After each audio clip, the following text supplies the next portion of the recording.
The question is how much responsibility are municipalities right across the entire country taking, particularly when it comes to the provision of housing for people. And this is what we are talking about this morning. The Ekurhuleni Municipality ordered to pay a fine of 1.3 million rand. And we're going across to be joined by attorney at SERI, the Social Economic Rights Institute. And we are trying to understand or unpack what is actually happened or what has happened and why this fine. Khululiwe Bhenhu Attorney, good morning to you and welcome to the show. Good morning, and thank you for having me in your show. Yes, obviously, this matter that we want to talk about this morning has got quite a complex history. And to put the discussion into context, perhaps just looking at SERI and obviously the applicants that were represented by you in the High Court, just give us some sort of a background into why this is a complex issue and what some of the history behind this is. I see we have lost Khululiwe. We're going to try and get her as soon as possible. She has frozen. But again, this comes to the issue that we were talking about. I see Khululiwe is back with us. Khululiwe, welcome again. You froze for a few minutes. No, still frozen. Okay, let's see what happens. But let's just go back to what we visited last night on the show on Wednesday nights with myself, Inayet Wadee, where we've had one of the representatives from the Socio-Economic Rights Institute of South Africa, SERI, and we spoke about the Marshalltown disaster that had taken place and the whole question surrounding the provision of housing had actually come up. Now, we know government officials have come, they've spoken about it, they've played all sorts of blame games, there's been finger pointing, all of that at the end of the day. But here we are talking about people who have got a constitutional right to have homes provided to them, and municipality once again in contempt and not doing what they are doing. So we will try and get hold of Khululiwe shortly. Khululiwe is back with us. Welcome back, Khululiwe. Thank you. Sorry, load shedding, so my connection was shifting. That's fine, no problem. Okay, let's just talk about this complex history. So, this matter has a very long history. The 133 applicants that SERI represent applied for RTP housing. They were approved their houses. However, the houses were not allocated to them. They tried to engage with the municipality of Ekurhuleni for a number of years to try and have this issue resolved, but they were not successful, which is when they approached the Socio-Economic Rights Institute to try and have their rights vindicated by going to court. And the matter was launched in 2015 and only heard in 2017. And in 2017, we had a judgment in December by Judge Tifo, which said the municipality had breached this right to housing of the applicants because Section 26 of the Constitution says that the state must progressively realize the right to housing within its available resources. Now, in this case, the state had progressively used its available resources to realize the right, and the houses were there. But because of maladministration, the houses were then given to other people. At some point, the municipality said, no, the houses were not allocated to the 133. It was actually dummy numbers. How the explanation of the dummy numbers goes is that if there's 200 applicants, for example, and then there's 100 houses, then the houses are doubly allocated to the people. But of course, that doesn't work in reality because it means using all of these people's subsidies and they can't be allocated to a single house, two people. So then the municipality was ordered in 2017 to provide the houses by the end of 2018 to the applicants and thereafter the title deeds. However, the municipality then appealed to the Supreme Court of Appeal to get the date extended, and it was extended to the end of June 2019. Now, the problem is just on the eve of 30 June, which was on Friday, 28th June 2019, the municipality brought an application to vary the order, which was to get another extension to build the houses. The court dismissed that. The parties went to the Constitutional Court, because now the residents were seeking constitutional damages for the municipality's consistent failure to provide them with houses that had already been issued in their name and the subsidies had been used. However, the Constitutional Court in 2021, December, said the applicants had other avenues to get their houses, such as the contempt application, which the applicants then did at the beginning of 2022 and was heard in August. And now we have this decision by three judges in the Pretoria High Court saying the municipality is in contempt of the 2017 court order, as it was supposed to provide the houses to the 133, and it must do so now by 15 December, provide the houses to the 133, and by 30 April next year, give them title deeds to their houses. And further to that, they must pay a fine for 1,330,000 rands for their failure to consistently provide the houses and to comply with the court order from 2017. Yes. Now, clearly, from what you've just described, this is a major victory for SERI as well, and also for the applicants, because, for a very, very long time now, we've seen municipalities shirking their responsibilities and not being held accountable. And this there is a major step, and I'm sure it also creates some sort of a precedent as far as municipalities who are not doing what they need to do, and particularly when it comes to a provision of things like housing, which is a constitutional right, and also just generally in terms of their rights to provide services to the communities they serve. Most certainly, it is a victory for the 133 applicants. But we as SERI, as well as the applicants, we're feeling despondent because this is not the first time the court has vindicated the residents' right to housing. It happened in 2017, but we've seen the municipality trying by all means to shift the deadline for providing these houses. It has shifted from 2017 until now. And now they have a deadline of less than 3 months to provide these houses, which they failed when they had a much longer deadline. So we're very despondent that the municipality is going to provide this house by December, which is what the 133 applicants want. However, we are pleased that the court opened the door for the 133 applicants to come back to court if by 15 December they don't have their houses, so that they can look at what is available, such as the constitutional damages which the applicants had sought in the Constitutional Court. Now, the constitutional damages is very important for the realization of socioeconomic rights, because if the municipality does not feel it in its purse every time they breach or infringe on people's rights, then it's just going to continue. It's a widespread thing across all municipalities that people's houses are located, but people are not living in those houses. We hear about the waiting list, people being on the line patiently. However, they end up not having houses. Some people even die before they see those houses. So we're hoping that this is gonna send a message to municipalities not to breach people's right to housing and other rights in the constitution generally. Well, exactly, and I think this is not rocket science, Khululiwe, as far as provision of services go, and also in terms of socio-economic rights of people. And it is just said that the matter it goes to court, and we know it's a lengthy process. It's a very, very expensive process. Both on behalf of the applicants and also at the same time look at it from the municipality's perspective as well, because they're going to have to pay legal fees. They've got to pay this fine of 1.3 million, which could be money put to much better use. Exactly. The applicants in this case are very poor people, and hence have come to us, an NGO that specializes in assisting poor people go to court. We've had to litigate. We've been in court for, I think this was the fifth round going to court. Now imagine someone who does not have the means or have access to an organization such as ourselves, and the rights are breached. It's unfair on poor residents of each municipalities to have to go through this.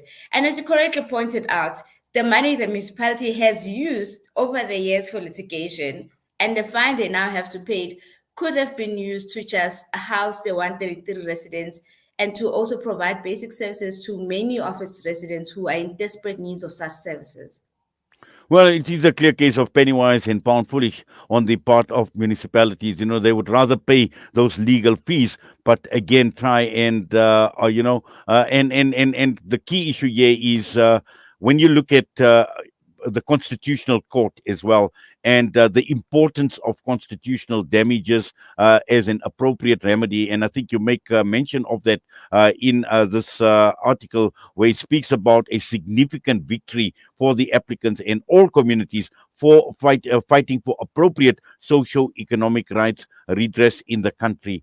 And it is said that last night we had one of your representatives, and I mentioned this in my introduction, where we spoke about the Marshall Town fire, and the whole question surrounding housing and accommodation once again came up. And this is huge. And I'm sure that what has taken place in Ekurhuleni is just the tip of the iceberg. And I'm sure right across the entire country, this is a big, it's a major issue.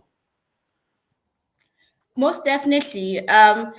We've been having this discussion for the last week with the Marshalltown fire, and you just have a lack of political willingness from municipalities to provide housing for people, to provide affordable housing, because the issue in Marshalltown is it's just one of the many buildings that you have across the city, where you have people going to the city because they need access to economic opportunities. They need to be closer to the city and they need affordable housing. But municipalities are just not willing to provide that. And they have to be dragged to courts over and over again just to do what they're supposed to do, just to ensure that people's constitutional rights are fulfilled. And it's very, very unfortunate, because now you're putting poor people through a process of litigation, and not many can. Even those who are able to do so, they have to wait for years and years before they can just get what they're entitled to in terms of the constitution. So we're really hoping that if the municipality does not provide a house for the 133, then the court can then find it that it is now appropriate that constitutional damages be awarded to the residents in Winnie Mandela. It will send really a strong message, like I said, to municipalities to not take for granted the provision of socioeconomic rights. Khululiwe, just as a matter of interest, in their defense, what did Ekurhuleni have to say? So they have been pushing the deadlines. At first, there was a fight about what the 2017 order had said, whether the residents are supposed to get walk-up houses, which is flats, or a stand and a house. But the 2017 order is very clear. What the 133 residents lost was houses on stands, not walk-up houses. And that's what the Ekurhuleni Municipality was supposed to provide. And for some time, that was the fight. But in 2020, again, when the matter was in the High Court, when they requested an extension, it was made clear to them that what needed to be provided was a stand and a house. And over the years, the issue has been they don't have funding, and they have a number of projects in which they're trying to give to beneficiaries. In fact, one of the projects in Clayville, which they had offered as alternative accommodation, they said they can't because then there's existing beneficiaries and it would cause fights within the community. But what has consistently been a problem with this case in the municipality, they've been approaching the case of the 133 residents as a group, including all of their other housing projects, but forgetting that these 133 residents have got a court order vindicating their rights. They've gone to court, and the court has said specifically build houses for these 133. And they are supposed to have a specific focus on this 133 and not just treat them as a line in its long list of housing projects. And that has been the main problem with the Ekurhuleni Municipality in this matter. Yes. Now, just moving on to SERI, and we know that we're going to be in an election year, and uppermost at the minds of many people, voters right across the country, will be service delivery, socio-economic issues, which obviously an area that your organization specializes in. And I'm sure that there are many, many other socio-economic issues that you as an organization are actually faced with or come into contact with, where people come to you all the time, and just how big, how huge a problem it is for an organization, for you dealing with matters like these, Khululiwe. It's a very huge problem because we're an organization of 22 people and just six attorneys. So our capacity to render the services that we render is outstripped by the demand for our services. And now, in the last week, actually in the last months, we've seen the politicization of the issue around the right to housing, alternative accommodation in the inner city, which is 60% of our work. And you have municipalities and MMCs specifically targeting certain buildings for eviction, but without a solution for people where they're gonna go. And now it's very clear in our law, you can't evict people into homelessness. But we are dealing with this issue as much as we can. We've got other matters also involving upgrading of informal settlement, which is another section of our work, which is huge because you've got quite a number of people living in informal settlement without access to basic services. Just a few weeks back, there was a meeting with the Premier of Gauteng in the Slovo Park informal settlements, which had protested because, again, similar to these residents, the municipality must upgrade the informal settlement. And all they have to show since 2016 is a partial electrification of the informal settlement. An informal settlement of over 10,000 people has only 18 tabs. So it's a very huge issue. Yes, I think Khululiwe has frozen once again, and we do understand why that there is a load shedding problem. Load shedding is basically kicked in, and it does affect the signal strength. And hopefully, I think we've got the gist of the discussion. But the key issue here is provision of housing, provision of services, and also at the same time looking at the government shirking in its responsibility. And this is absolutely important. And these are going to be major issues that we will be faced with in the build up to the election year. As I mentioned, it is going to be election year, and uppermost at the minds of many are the lack of service deliveries on the part of the government already, with load shedding into stage 6 at this point in time. And we've heard even the president saying that this is not a major issue, that we are in stage 6 now. If these are the sentiments that are being expressed, and also once again, when one looks at the rhetoric that is repeated over and over again, even with the Marshalltown issue again, blaming the legacy of apartheid, and we've seen many ministers actually now starting to make certain noises with regards to apartheid, and also looking at just generally 30 years down the line. We've seen some progress made, but very little, and progress that has not been made fast enough on the part of the government. And this is the reason why you've got organizations like the Socio-Economic Rights Institute, where people are actually coming to them. And she mentioned things like social. She mentioned things like the informal settlements, the provision of services there. And you can't just get rid of people without providing alternative accommodation. We've heard the leader of Action SA talk about 500 buildings. 500 buildings in Johannesburg alone that are in a precarious, that are in a dire situation. And if we look at just what had taken place in Marshalltown, can we imagine if this is going to be a widespread problem right across the entire city of Johannesburg? And again, the government knows, I mean, the task team that was set up to take care of some of these issues apparently was disbanded. So all of this put into perspective tells us one thing: we have a major problem. We've had a major problem across all three tiers of government. We're looking at both national, we're looking at provincial, and also at local government. And these are going to be big. These are going to be massive issues that are going to determine what the future government is going to look like comes 2024. And with that, we're going to go for a break. The time is just gone, 8:27. We will be joined by activist and educator on Palestine, Baha Hilo, when we get back after this break.